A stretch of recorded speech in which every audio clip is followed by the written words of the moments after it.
भगवान से प्रे करिए उनकी आत्मा को शांति मिले। और बहुत सारी बातें हैं जो मैं अभी आपको नहीं बता सकती। Hi everyone, welcome back to my channel. मैं प्रज्ञा एक बार फिर से वेलकम करती हूँ आप सभी का मेरे चैनल में। So guys, good morning. Morning हो चुकी है। मॉर्निंग का जो टाइम है वो हो रहा है 10 o'clock हो चुका है। मैं नहा धो चुकी हूँ और रेडी भी हो चुकी हूँ। आधा काम भी ख़त्म कर चुकी हूँ, लेकिन इंट्रो शूट करने का टाइम नहीं मिला था, तो मैंने कहा चलो आप लोगों से थोड़ी सी बात कर लूँ। तो गाइज़, आज एक व्लॉग आप लोगों के साथ में शेयर कर रही हूँ मैं। एंड आज के व्लॉग में मैं आप लोगों के साथ में शेयर करने वाली हूँ कि मैं कैसे अपने घर का पूरा काम अकेले करती हूँ। अकेले करने का रीज़न ये है कि जो मेरी सास हैं, यानी कि जो मम्मी जी हैं, उनकी पिछले 1 महीने से काफ़ी तबीयत ख़राब है। कुछ ना कुछ उनका लगा ही हुआ है, तो उसकी वजह से वो टोटली बेड रेस्ट पे हैं। और जो मेरी जेठानी हैं वो अपने मायके गई हुई हैं, तो मैं अकेली हूँ घर पे मतलब हैंडल करने के लिए। तो मैंने सोचा कि क्यों ना मैं आप लोगों के साथ में शेयर करूँ कि मैं किस तरह से सारा काम सब कुछ मैनेज करती हूँ। लोगों से थोड़ी सी बात भी करनी थी। मैं बहुत टाइम हो गया आप लोगों से बात नहीं की। मैंने लाइव सेशन में यहाँ से कर नहीं सकती क्योंकि यहाँ पे नेटवर्क का बहुत ज़्यादा इशू है। व्लॉग स्टार्ट करते हैं। अगर आप मेरी बात सुनने में इंटरेस्टेड नहीं है तो आप इसको स्किप कर दीजिएगा। मैं टाइमर यहाँ पे सेट कर दूँगी जहाँ से रूटीन स्टार्ट होगा। 1 महीने से मम्मी बीमार है काफ़ी। मैं मुझे लगता है 10 से 15 दिन के बाद व्लॉग शूट कर रही होंगी, क्योंकि मैं भी बहुत बीमार चल रही थी। सचिन भी बहुत बीमार थे बीच बीच में। राम की भी तबीयत ख़राब हो रही थी। अभी भी राम का कुछ वो नहीं है, उसकी मेडिसिन चल रही है, मेरी भी मेडिसिन चल रही है। इतनी ज़्यादा निगेटिविटी हो गई थी घर में कि व्लॉग मैं नहीं शूट कर पा रही थी। हालांकि अभी भी मेरी तबीयत ठीक नहीं है, अभी भी मैं बीमार हूँ, दवा खा के काम कर रही हूँ, मेडिसिन लेकर के। फीवर आ रहा है, लेकिन मजबूरी है क्योंकि कोई नहीं है घर में करने के लिए, तो मुझे करना पड़ेगा। तो ये बात आप लोगों के साथ में शेयर करनी थी। और दूसरी चीज़ ये भी है गाइस कि मेरे चैनल की जो ग्रोथ है वो सडनली रुक गई है। मतलब जो एक चीज़ होनी चाहिए वो हो नहीं रही है। सडनली मेरी ग्रोथ जो है चैनल की रुक गई है। तो मैं आप लोगों से जानना चाहती हूँ कि आप लोग किस टाइप के वीडियो चाहते हो। अगर आपको मेरे व्लॉग्स में इंटरेस्ट नहीं है, आप वीडियोस मतलब क्या चाहते हो, मैं क्या अपलोड करूं, कौन सा कंटेंट, क्योंकि मैं मेरी तरफ से तो पूरी कोशिश कर रही हूं कंटेंट देने की, लेकिन फिर भी मेरे चैनल की ग्रोथ नहीं हो रही है, रुक रही है। और इतनी मेहनत करने का क्या फ़ायदा अगर आपको उसका कोई भी फल ना मिले। तो इसलिए मैं आप लोगों से जानना चाहती हूँ कि प्लीज़ गाइस, सिर्फ वीडियो देख करके लाइक करके मत जाइए। प्लीज़ कमेंट करिए, सजेस्ट करिए। इस टाइम पे हमें बहुत ज़रूरत है आपके सजेशन की बहुत ज़रूरत है कि मैं व्लॉग्स डालूँ, या मैं जो मेकअप ट्यूटोरियल शूट कर रही हूँ मैं मेकअप ट्यूटोरियल इसमें डाल दूँ। क्योंकि मैं सचिप्रा पे मेकअप डालती हूँ, उसमें उतना अच्छा मुझे रिस्पॉन्स नहीं मिलता जितना अच्छा मेरा मेकअप होता है। नहीं कहती कि कौन यूट्यूबर कैसा है, मुझे किसी से नहीं फ़र्क पड़ता। मुझे बस अब अपने से फ़र्क पड़ता है कि मुझे ग्रोथ चाहिए, मुझे अपना चैनल, मुझे अब ग्रोथ चाहिए बहुत ज़्यादा, क्योंकि टाइम हो गया इसी तरह घिसटते घिसटते। मैं चाह के भी आपसे हंस के बात नहीं कर पा रही क्योंकि मैं तबीयत मेरी ठीक नहीं है। लेकिन वीडियो 10-15 दिन से मैंने व्लॉगिंग नहीं की थी, इसलिए आज मैं किसी तरह हिम्मत करके व्लॉगिंग कर रही हूँ। शेयर नहीं कर सकती, समय आने पे शेयर करूँगी, लेकिन इतना ही बता सकती हूँ कि इस समय सिर्फ ईश्वर का सहारा है और आप लोगों का बस, और कोई सहारा नहीं इस टाइम हमको समझ आ रहा है।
सब्जी वाली, सब्जी भी ख़त्म हो गई है तो सोच रही हूँ कि सब्जी ले लूँ।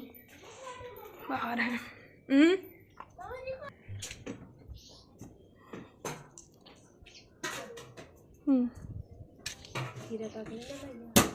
अभी तो है, रखा है।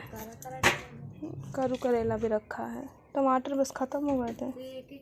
2 किलो 3 लेते रहे। अभी इतनी की ज़रूरत है ना। 3 किलो टमाटर लेता रहिए खट्टा। मम्मी की तबीयत ठीक नहीं है, नहीं तो ले लेती वो।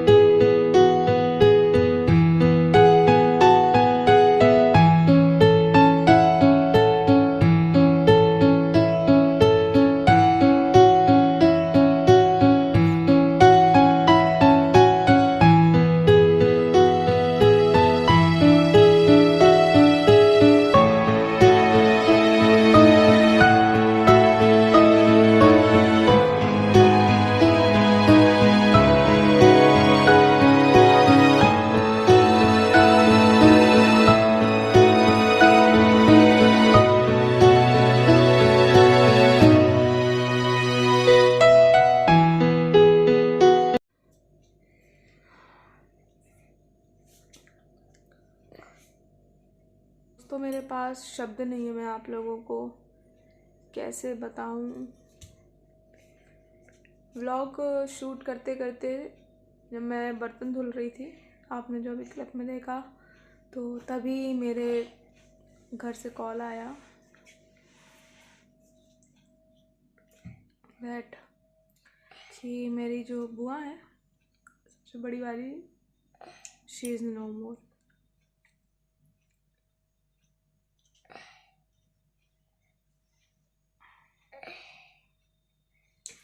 मेरी 3 बुआ हैं और लास्ट ईयर था उसमें मेरी एक बुआ की डेथ हो गई थी और आज इनकी हुई है। मैंने आपको इससे पहले नहीं बताया मेरे ब्लॉग्स में, लेकिन मेरी जो बुआ जो नहीं रही, पिछले 2 सालों में सबसे पहले उनके बड़े बेटे की डेथ हुई। इनके 3 बच्चे हैं। उसके बाद अभी 6 मंथ पहले उनके दूसरे बेटे की डेथ हो गई और अब उनकी, और उनकी जो हुआ वो हुआ उनको इलाज ना मिलने की वजह से। एम्बुलेंस नहीं आई टाइम पे, डॉक्टरों ने एडमिट नहीं किया और उन्होंने एंड टाइम मतलब लास्ट में ही तड़प तड़प के उनकी डेथ हो गई। मैंने इस ब्लॉग की शुरुआत में ही आपसे कहा था कि मेरे दिन अच्छे नहीं चल रहे हैं।